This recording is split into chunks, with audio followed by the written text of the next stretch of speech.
സ്മോക്കിങ്ങിനെ കുറിച്ചായിരുന്നു നമ്മുടെ ഇന്നത്തെ എപ്പിസോഡിൽ നമ്മൾ സംസാരിച്ചുകൊണ്ടിരുന്നത് തന്നെ.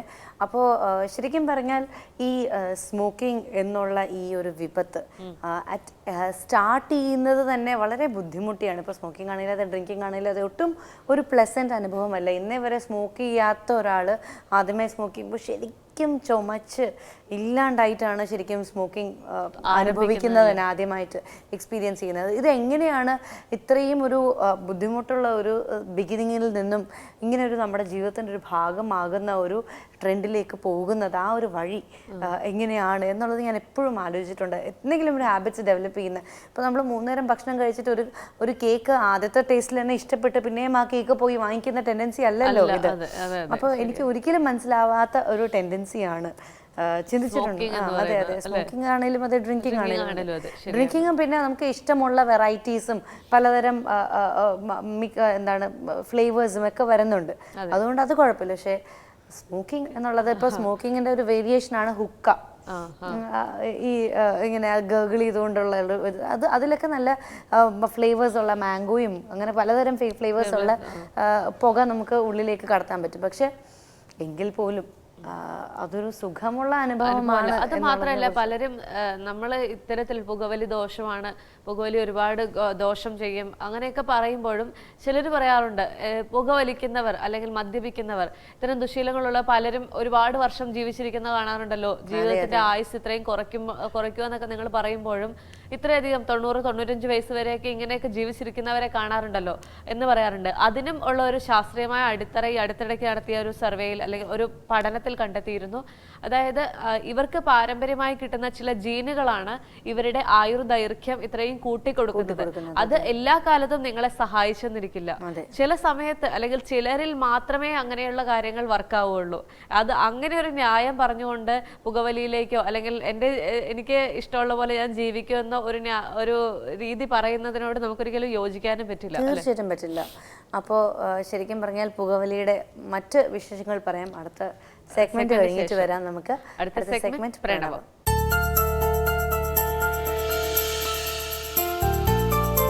നമസ്കാരം. ജ്യോതിഷത്തിന്റെ കാണാപ്പുറങ്ങൾ തേടുന്ന പ്രണവത്തിലേക്ക് ഏവർക്കും സ്വാഗതം. ജ്യോതിഷ സംബന്ധിയായ നിങ്ങളുടെ സംശയങ്ങൾക്ക് മറുപടി നൽകുന്നത് പ്രശസ്ത ജ്യോതിഷാചാര്യനായ ശ്രീ സുഭാഷ് തന്ത്രികളാണ്. നമുക്ക് സ്വാഗതം ചെയ്യാം. സ്വാഗതം സർ. സർ, പലപ്പോഴും പറഞ്ഞു കേട്ടിട്ടുണ്ട് കാളസർപ്പദോഷ ജാതകം ഉള്ള ആളുകൾക്ക് ബുദ്ധിമുട്ടുകൾ ഉണ്ടാകും, ജീവിതത്തിൽ പല പ്രശ്നങ്ങൾ അഭിമുഖീകരിക്കേണ്ടി വരും. അതെന്തുകൊണ്ടാണ്? എന്താണ് ഈ കാളസർപ്പദോഷ ജാതകം എന്ന് പറയുന്നത്? അതിൻ്റെ നമുക്ക് എങ്ങനെ അതിനെ ഓവർകം ചെയ്യാൻ പറ്റും? ഇത്തരം കാര്യങ്ങളൊക്കെ ഒന്ന് പറയാമോ?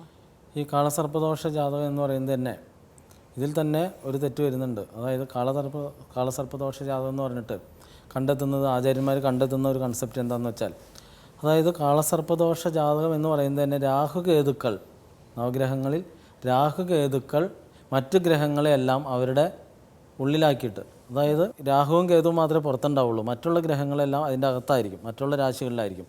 അതിന് ഉദാഹരണം പറയുകയാണെങ്കിൽ മീനൻ രാശിയിൽ രാഹു നിൽക്കുകയും കന്നി രാശിയിൽ കേതു നിൽക്കുകയും ചെയ്യുകയും മറ്റുള്ള ഗ്രഹങ്ങളെല്ലാം അതിൻ്റെ വലതുഭാഗത്തുള്ള, അതായത് മേടം മുതൽ ചിങ്ങം വരെയുള്ള രാശികളിൽ മറ്റുള്ള എല്ലാ ഗ്രഹങ്ങളും നിൽക്കുകയും ചെയ്യുമ്പോൾ ഇതിനാണ് ശരിക്കുള്ള കാളസർപ്പദോഷ ജാതകം എന്ന് പറയുന്നത്. കാളസർപ്പ യോഗം എന്ന് പറയാം, കാളസർപ്പ അല്ലെങ്കിൽ ദോഷം. അപ്പോൾ ശരിക്കും കാളസർപ്പയോഗ ജാതകം എന്ന് പറഞ്ഞാൽ ശരിക്കും അത് കാളസർപ്പദോഷ ജാതകം തന്നെയാണ്. കാളസർപ്പം എന്ന് പറയുമ്പോൾ ഈ സർപ്പങ്ങളെല്ലാം മറ്റു ഗ്രഹങ്ങൾ വളഞ്ഞ് അകത്തിട്ടാക്കാണ്, ബന്ധിച്ച് നിർത്തിയിട്ടുള്ളൊരു ജാതകം. അതാണ് കാളസർപ്പദോഷ ജാതകം. ഇത് തന്നെ ഇപ്പോൾ പല ആചാര്യന്മാരും തെറ്റിദ്ധരിക്കുന്ന ഒരു സംഭവം എന്താണെന്ന് വെച്ചാൽ, ഇപ്പോൾ കേതുവിൻ്റെ ഒപ്പം അല്ലെങ്കിൽ രാഹുവിൻ്റെ ഒപ്പം വേറെ ഏതെങ്കിലും ഒരു ഗ്രഹം നിന്നാൽ ഒരിക്കലും ഈ കാളസർപ്പ ദോഷ ജാതകമായിട്ട് അത് ഭവിക്കുന്നില്ല. പക്ഷേ പല ആചാര്യന്മാരും തെറ്റിദ്ധരിച്ചിട്ട് ഇപ്പോൾ രാഹുവിൻ്റെ ഒപ്പം വ്യാഴം നിൽക്കുന്നുണ്ട്, മറ്റുള്ള ഗ്രഹങ്ങളെല്ലാം അകത്തുപെട്ടിട്ടുണ്ട്, അപ്പോഴും ഇതിനെ കാളസർപ്പദോഷ ജാതകം എന്ന് പറയുന്നുണ്ട്. അപ്പോൾ നമ്മൾ മനസ്സിലാക്കുക, ഈ രാഹുകേതുക്കളുടെ കൂടെ വേറെ ഏതെങ്കിലും ദൃഷ്ടിയുള്ള ഒരു ഗ്രഹം നിൽക്കുന്നുണ്ടെങ്കിൽ ഈ കാളസർപ്പദോഷ ജാതകം എന്നുള്ളത് അവിടെ തെറ്റും. കാരണം ഈ സർപ്പത്തിൻ്റെ കൂടെ അല്ലെങ്കിൽ രാഹുവിൻ്റെ കൂടെ അല്ലെങ്കിൽ കേതുവിൻ്റെ കൂടെ ഏതെങ്കിലും ഒരു ഗ്രഹം ദൃഷ്ടിയുള്ളതെന്ന് പറയുന്നത് ഗുളികന് മാത്രമേ ദൃഷ്ടിയില്ലാതുള്ളൂ. അപ്പോൾ മറ്റുള്ള ഏതെങ്കിലും ഒരു ഗ്രഹം ഈ രാഹുവിൻ്റെ കേതുവിൻ്റെ കൂടെ നിന്ന് കഴിഞ്ഞാൽ എന്ത് സംഭവിക്കുമെന്ന് വെച്ചാൽ എല്ലാ ഗ്രഹങ്ങൾക്കും 7ാം ഭാവത്തിലേക്ക് പൂർണ്ണ ദൃഷ്ടിയുണ്ട്. അപ്പോൾ കേതുവിൻ്റെ ഒപ്പം നിന്നിട്ട് 7ലേക്ക് നോക്കുമ്പോൾ രാഹുവിലേക്ക് ചെന്ന് ഈ കേതുവിൻ്റെ രശ്മി രാഹുവിൽ ചെന്ന് കൊള്ളുമ്പോൾ അതിൻ്റെ ശക്തി രണ്ടിൻ്റെ ഇല്ലാതാവും. അങ്ങനെ വരുമ്പോൾ കാളസർപ്പദോഷം എന്നും അതിന് പറയാൻ പറ്റില്ല. അപ്പോൾ പലർക്കും പറ്റുന്ന, പല ആചാര്യന്മാർക്കും പറ്റുന്നത് ഈ രാഹുവിൻ്റെ ഒപ്പം ഒരു ഗ്രഹവും കേതുവിൻ്റെ ഒപ്പം ഒരു ഗ്രഹം നിൽക്കുകയും അതുകൂടാതെ മറ്റുള്ള ഗ്രഹങ്ങളെല്ലാം അകത്ത് വന്നാൽ പോലും അതിനെ പോലും കാളസർപ്പദോഷം അല്ലെങ്കിൽ കാളസർപ്പയോഗ ജാതകം എന്ന് പറഞ്ഞ് കളയാറുണ്ട്. അപ്പോൾ ഇതൊക്കെ ആചാര്യന്മാർക്ക് പറ്റുന്ന പിഴവാണ്. ശരിക്കും ഒരു ഗ്രഹം പോലും ഇല്ലാതെ ദൃഷ്ടിയുള്ള, അതായത് ഗുളികൻ ആണ് പുറത്ത് വരുന്നതെങ്കിൽ അതിന് ദൃഷ്ടി എന്ന് പറയാൻ പറ്റില്ല. അല്ലാത്തുള്ള എല്ലാ ഗ്രഹങ്ങളും ഇതിൻ്റെ അകത്തേക്ക് വീണ് കിടക്കുകയാണെങ്കിൽ, വേറെ ഗ്രഹമായിട്ട് ബന്ധമില്ലെങ്കിൽ മാത്രമേ ഈ കാളസർപ്പദോഷ ജാതകം അല്ലെങ്കിൽ കാളസർപ്പയോഗ ജാതകം എന്ന് പറയാൻ പറ്റുള്ളൂ. അതിനെ മറികടക്കുന്നതിന് നമ്മളുടെ കേരളത്തിലുള്ളവർക്കാണെങ്കിൽ അതിനെ മറികടക്കാൻ വളരെ ഈസിയാണ്. കാരണം കേരളത്തിൽ ഒത്തിരി സർപ്പക്ഷേത്രങ്ങളുണ്ട്. ഈ സർപ്പക്ഷേത്രങ്ങളിലെല്ലാം കന്യ ആയില്യം മുതൽ ഇടവ 10 വരെയുള്ള 8 മാസം സർപ്പത്തിന് 100 പാലും കൊടുത്താൽ മാത്രം മതി. അതിന് വേറെ പ്രതിവിധികളൊന്നും ആവശ്യമില്ല. അതായത് കന്നി ആയില്യം മുതൽ ഇടവ 10 വരെയുള്ള 8 മാസം ഈ 8 മാസങ്ങളിലും അയാളുടെ ആയുസ് തീരുന്നിടം വരെ സർപ്പത്തിന് 100 പാലും കൊടുക്കണം സർപ്പക്ഷേത്രങ്ങളിൽ. അതാണ് അതിൻ്റെ വഴിപാട്. അപ്പോൾ ഇത് തന്നെ പല ആചാര്യന്മാരും തെറ്റിദ്ധരിച്ചിട്ട്, ഇപ്പോൾ നമ്മളിതിനെക്കുറിച്ചൊക്കെ മുൻപ് എപ്പിസോഡുകളിൽ പറഞ്ഞിട്ടുണ്ട്. അപ്പോൾ ഇതൊക്കെ വിദ്വാൻമാർ ഇപ്പോൾ പറയുന്നത് എന്താണെന്ന് വെച്ചാൽ ഇങ്ങേർക്ക് മാത്രമേ ജ്യോതിഷം അറിയുള്ളൂ, ഇയാളെല്ലാവരും കുറ്റം പറയുക ചെയ്യുന്നത്, വേറെ ആരും നല്ലവരില്ല എന്നുള്ള രീതിയിൽ. അപ്പോൾ നമ്മൾ ശരിക്കും പറഞ്ഞാൽ ജ്യോതിഷം നന്നാക്കണം എന്നല്ലാതെ കണ്ട ആചാര്യന്മാരെ കുറ്റം പറയുന്ന അവർ തെറ്റിദ്ധരിക്കുകയാണ്. അപ്പോൾ നമ്മൾ അറിവ് കൊടുക്കുമ്പോൾ അത് വാങ്ങാതെ, നമ്മൾ മുമ്പ് ഒരു പ്രോഗ്രാമിൽ പറഞ്ഞ പോലെ കുരുത്തം കൊടുത്തപ്പോൾ അത് വാങ്ങാതെ കുരുത്തക്കേട് മാത്രം വാങ്ങിച്ചുകൊണ്ടിരിക്കുന്നവരോട് മറുപടി പറഞ്ഞിട്ട് കാര്യമില്ല. അതെന്താ പറയാൻ കാരണം എന്ന് വെച്ചാൽ, ഇവർ ഇങ്ങനെ വരുന്ന കാളസർപ്പയോഗ ജാതക്കാരെ മുഴുവൻ നമ്മളുടെ തിരുപ്പതിയുടെ കാളഹസ്തി എന്ന് പറയുന്ന മഹാദേവൻ്റെ ക്ഷേത്രമുണ്ട്, കാളഹസ്തി. അവിടെ പോയിട്ട് അവിടെ കർമ്മം ചെയ്യാനാണ് പറയാം. അവിടെ പോയിട്ട് രാഹുകേതു പൂജ ചെയ്താൽ ഈ കാളസർപ്പയോഗം അങ്ങോട്ട് ഇല്ലാണ്ടാവുമോ? അതങ്ങനെ നമ്മുടെ ജാതകത്തിൽ ഈ സാധനം നിൽക്കാമല്ലേ, അതില്ലാതാവുമെന്ന് പറഞ്ഞാൽ എന്താ നടക്കുക?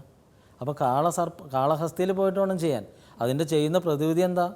അവിടെ ചെന്നിട്ട് നമ്മൾ ഇട്ടുകൊണ്ടിരിക്കുന്ന വസ്ത്രം, ആണായിരുന്നാലും പെണ്ണായിരുന്നാലും അടിവസ്ത്രങ്ങൾ മൊത്തം ഇട്ടുകൊണ്ടുപോയിരിക്കുന്ന എല്ലാ വസ്ത്രവും അവിടെ ഉപേക്ഷിച്ചിട്ട് വരണം. എന്നാലേ ഈ ദോഷം അങ്ങ് പോവുള്ളൂ. ഈ പാമ്പ് പടം ഉരിയണ പോലെ ഇതങ്ങ് ഉരിഞ്ഞ് കളയുമ്പോൾ എല്ലാം പോയി. അങ്ങനെ പോവോ? അവിടെ ചെന്നിട്ടുള്ള പൂജയ്ക്കെന്ന് പറഞ്ഞാൽ അധികം ചാർജസ് ഒന്നുമില്ല. മുമ്പൊക്കെ 200 രൂപ അങ്ങനെ ഉണ്ടായിരുന്നുള്ളൂ. ഇപ്പോൾ പിൽക്കാലത്ത് 250, ഇപ്പോൾ 500 തോന്നുന്നു. കാരണം ഞങ്ങൾ എല്ലാ വർഷവും ഈ പറഞ്ഞ കാളഹസ്തിയിലും തിരുപ്പതിയിലൊക്കെ പോകുന്നതാണ്.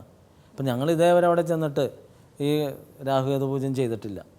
കാരണം എന്ന് വെച്ചാൽ നമുക്കിവിടെ കേരളത്തിൽ ഒത്തിരി സർപ്പക്ഷേത്രങ്ങളുണ്ട്. ഇവിടെ പോയിട്ട് 100 പാലിന് പൈസ ഏൽപ്പിച്ച് ഭഗവാനൊന്ന് തൊഴുത് കഴിഞ്ഞാൽ മാറണ സിമ്പിളായ ഒരു കാര്യത്തിനാണ് ഇവിടെ നിന്ന് കെട്ടും കെട്ടി കാളഹസ്തിക്ക് പോകാൻ പറയുന്നത്.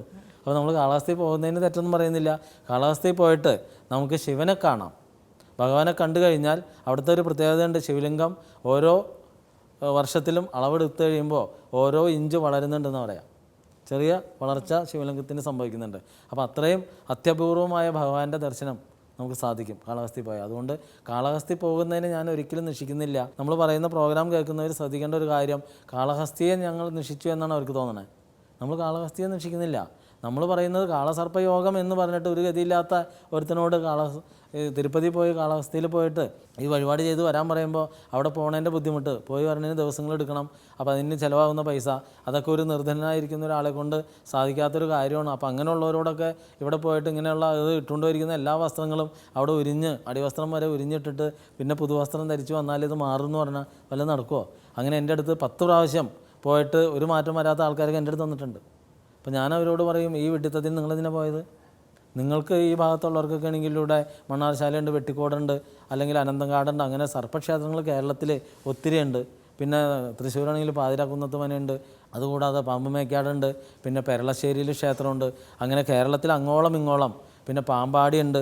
അങ്ങനെ പലയിടത്തും ഒത്തിരി സർപ്പക്ഷേത്രങ്ങൾ പൂർണ്ണതയോടുകൂടി നിൽക്കുന്ന നമ്മുടെ നാട്ടിൽ ഈ കാളസർപ്പദോഷം അല്ലെങ്കിൽ കാളസർപ്പയോഗത്തിൽ ജനിച്ചു എന്നും പറഞ്ഞ് നമ്മൾ വ്യാകുലപ്പെടേണ്ട വല്ല കാര്യമുണ്ടോ? നമുക്കിവിടെ ഇഷ്ടംപോലെ മാർഗ്ഗങ്ങൾ കിടക്കുമ്പോൾ സിമ്പിളായിട്ട് ചെയ്യേണ്ട ഒരു വഴിപാടാണ് ഇവരതിനെ പർവ്വതീകരിച്ച് പേടിപ്പിച്ച് സംഗതി. അങ്ങനെയൊക്കെ ചെയ്യുമ്പോഴാണ് നമ്മളതിനെ എതിർക്കുന്നത്. അല്ല നമ്മൾ പറയുന്ന ഒരിക്കലും ക്ഷേത്രത്തിൽ പോയി ദർശനം നടത്തണ്ട, ഭഗവാനെ കാണണ്ട, ഇത് വേണ്ടെന്നൊന്നും ഒരിക്കലും പറയുന്നില്ല. നമ്മൾ ഈ വെറുതെ ആവശ്യമില്ലാതെ കുറേ ജ്യോത്സ്യന്മാർ ഇതെന്താ പറ്റുന്നത് വെച്ചാൽ ഇവരെ പഠിപ്പിക്കുന്ന ഗുരുവിൻ്റെ കുഴപ്പമാണ്. ഈ ഗുരു എന്തൊക്കെയോ കണ്ടെത്തൽ നടത്തുകയാണ്.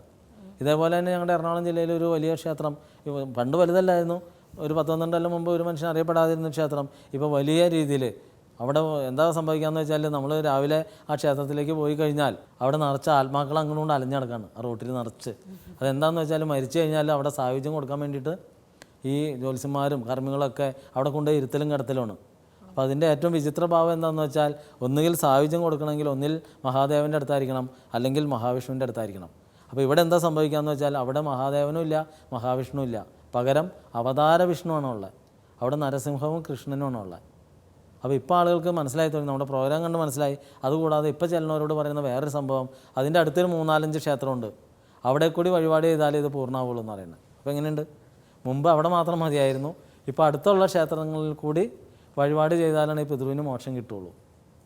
അപ്പോൾ ഇതിനൊക്കെ എന്താ പറയുക? അപ്പോൾ പ്രകൃതി ഒരുക്കുന്ന അവിടെ ഒരു പ്രതിഭാസമുണ്ട്, പ്രകൃതിയുടെ ഒരു പ്രതിഭാസം. പുഴ ഓപ്പോസിറ്റ് സൈഡിലേക്ക് അവിടെ ഒഴുകുന്നുണ്ട് കുറച്ച് ഭാഗത്ത്.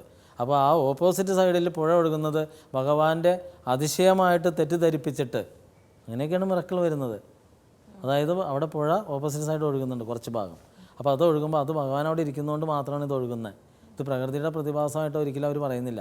അപ്പോൾ അങ്ങനെയൊക്കെയാണ് അതിലൊരു നമുക്ക് വിശ്വാസം വരാൻ വേണ്ടിയിട്ടാണ്. അത് ഭഗവാൻ അവിടെ വന്നിരുന്നതുകൊണ്ട് മാത്രമാണ് ഈ പുഴ അവിടെ തിരിയുന്നതെന്നൊക്കെ പറഞ്ഞ് അങ്ങനെയൊക്കെ ഫലിപ്പിക്കും. എന്നിട്ട് പിന്നീട് പറയും 1 വർഷത്തേക്കുള്ള പൈസ ഒക്കെ അവിടെ ഏൽപ്പിക്കണം. 12 മാസത്തേക്കുള്ള പൈസ അവിടെ ഏൽപ്പിച്ചു കഴിഞ്ഞാൽ പിതൃവിന് പിന്നെ മോക്ഷം കിട്ടിക്കഴിഞ്ഞു, പിന്നെ ആ വഴിക്ക് തിരിഞ്ഞു നോക്കണ്ട. അപ്പോൾ എന്താ പറ്റുക?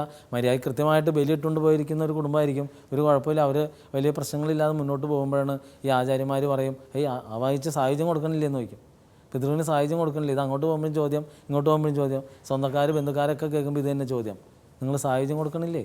സായുജ്യം കൊടുക്കണം. എന്താ സായുജ്യം കൊടുക്കാന്ന് വെച്ചാൽ ആശുപത്രിയിൽ കിടക്കുന്ന അച്ഛന് മരുന്ന് വാങ്ങിച്ചുകൊണ്ട് കൊടുക്കണില്ലേ, അല്ലെങ്കിൽ ചോറ് കൊടുക്കണില്ലേ എന്ന് ചോദിക്കണ പോലെയാണ്. മരിച്ച ആൾക്ക് ഈ സാധനം കൊണ്ട് കൊടുക്കണില്ലേ എന്ന് ചോദിക്കുമ്പോൾ ഇങ്ങനെ കേട്ട് കഴിയുമ്പോൾ തന്നെ ചിലർ കരുതി ചോദ്യം അവസാനിപ്പിക്കാൻ ചെയ്യുന്ന ആൾക്കാരുണ്ട്. നമ്മൾ പല പ്രാവശ്യം ഇതൊക്കെ പറഞ്ഞിട്ടുണ്ട്. നമുക്ക് കാശിയിൽ വിശ്വനാഥനാണ് ഇരിക്കുന്നത്. കാശി എന്നാൽ വിശ്വനാഥനാണെങ്കിൽ ദക്ഷിണ കാശിയിലും വിശ്വനാഥൻ തന്നെയായിരിക്കും ഇരിക്കേണ്ടത്.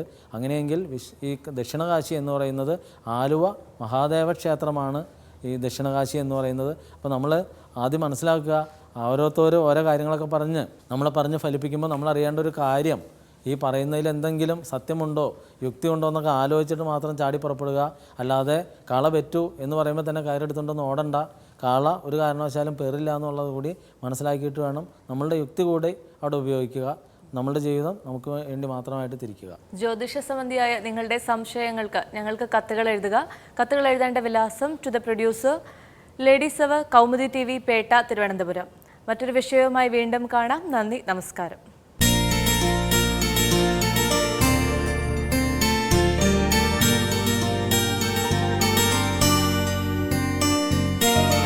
വീണയ്ക്കറിയോ, ശരിക്കും സ്മോക്ക് ചെയ്യുന്ന ആൾക്കാരുടെ ഹാർട്ടിൻ്റെ ഷേപ്പ് പോലും ഡിസ്റ്റോർട്ടഡാണ്, മാറിയിരിക്കുകയാണ്. അപ്പോൾ അത്രയ്ക്ക് തന്നെയാണ് നമ്മുടെ ഒരു ഇൻറ്റേർണൽ ഓർഗൻ്റെ പോലും പ്രവർത്തനം ഷേപ്പിനെ മാറ്റാമെങ്കിൽ ഒന്ന് ഓർത്ത് നോക്കുക. അത് നമ്മുടെ മനുഷ്യ ശരീരം എന്ന് പറയുന്ന ഒരു മെഷീൻ പോലെയാണ്, ഒരുപാട് പ്രവർത്തനങ്ങൾ നടന്നുകൊണ്ടിരിക്കുകയാണ്. അപ്പൊ അതിനെ ഒരു തവണയോ 2 തവണയോ കൊണ്ട് അതിനെ തകർക്കാനാകില്ല. പക്ഷെ എന്നാൽ നിങ്ങൾ വളരെയധികം വാശിയോടുകൂടി ഇത്തരത്തിലുള്ള പ്രവർത്തനങ്ങളിലേക്ക് അല്ലെങ്കിൽ ഇത്തരം ദുശീലങ്ങളിലേക്ക് ഏർപ്പെട്ട് കഴിഞ്ഞിട്ട് എൻ്റെ ശരീരം ആരോഗ്യത്തോടെ ഇരിക്കണം എന്ന് പറയുന്നതിൽ യാതൊരു അർത്ഥവുമില്ല. ഞാനിത് കഴിക്കുന്നുണ്ട് അല്ലെങ്കിൽ അതുകൊണ്ട് ഞാൻ അതിന് പ്രതിവിധിയായിട്ട് മറ്റെന്തെങ്കിലും ചെയ്യുന്നുണ്ട് എന്ന് പറയുന്നത് ഒരിക്കലും ഒരു ന്യായമല്ല. അതുകൊണ്ട് തന്നെ പരമാവധി ഇത്തരം ശീലങ്ങളിൽ നിന്ന് പുറത്തു വരാൻ ശ്രമിക്കുക. പരമാവധി മറ്റുള്ളവരെ ഈ ശീലങ്ങളിലേക്ക് തള്ളിവിടാതിരിക്കാൻ ശ്രമിക്കുക. പലരിലും ഞാൻ കണ്ടിട്ടുള്ള ഒരു പ്രവണതയാണ് ഇത്തരം കാര്യങ്ങൾ, ഇതൊക്കെ ഒരു ഞാൻ ആരൊക്കെയോ ആണ് എന്ന് കാണിക്കാനായിട്ട് മദ്യപിക്കുക അല്ലെങ്കിൽ സിഗരറ്റ് വലിക്കുക. ഇത്തരം കാര്യങ്ങളൊക്കെ ഒരു ആണത്വത്തിന്റെ, ഒരു യുവത്വത്തിന്റെ ആ ഒരു എനർജി കാണിക്കുന്നതാണ് എന്ന് പറഞ്ഞുകൊണ്ട് ഇത്തരം ശീലങ്ങളിലേക്ക് പലരും പോകുന്നത്. അപ്പോൾ ഇതൊക്കെ എന്ന് പറയുന്നത് നിങ്ങളുടെ ശരീരത്തെ, നിങ്ങളുടെ ജീവിതത്തെ തകർക്കുന്ന കുറെ കാര്യങ്ങളാണെന്നുള്ള തിരിച്ചറിവ് ഉണ്ടായിരിക്കുക. തീർത്തും നല്ലൊരു രീതിയിലേക്ക്, നല്ല ആരോഗ്യശീലങ്ങളിലേക്ക് തിരികെ വരിക. തീർച്ചയായും നമുക്ക് എത്ര ഉയരത്തിൽ വേണമെങ്കിലും പറക്കാം, പക്ഷെ നമ്മുടെ കാല് ഭൂമിയിൽ തന്നെ ഉറച്ചു വെക്കുക എന്നുള്ളതാണ് ശരിക്കും പറഞ്ഞാൽ ഇത്തരം ഹാബിറ്റുകളിലേക്ക് വഴിതിരിയാൻ ആഗ്രഹിക്കുന്ന ആൾക്കാരോട് ആകെ പറയാനുള്ളത്. അപ്പോൾ സ്മോക്കിങ്ങിനോട് ബിഗ് നോ ആണ് ലേഡീസ് അവറിൽ നിന്നും നമ്മൾ പ്രകടിപ്പിക്കുന്നത്. Say no to tobacco. അത് നിങ്ങൾ ശക്തമായി നിങ്ങൾ ഓരോരുത്തരും അതിൽ അടിയുറച്ച് നിന്നാൽ ഒരുപക്ഷെ നമുക്ക് നമ്മുടെ പ്രിയപ്പെട്ടവരിൽ നിന്ന് ഒരു നല്ല തലമുറയെ വാർത്തെടുക്കാം. അതെ, നമ്മുടെ പ്രിയപ്പെട്ടവർക്ക് ഇങ്ങനെ ഒരു ശീലമുണ്ടെങ്കിൽ അതും നമുക്ക് പതുക്കെ മാറ്റിയെടുക്കാൻ സാധിക്കും അല്ലേ? ഈ ഒരു സന്ദേശത്തോടു കൂടി ഇന്നത്തെ ലേഡീസ് അവറിൽ നിന്നും നമ്മൾ ഇവിടെ വാങ്ങുകയാണ്. വീണ്ടും കാണാം. അതുവരെ നമസ്കാരം.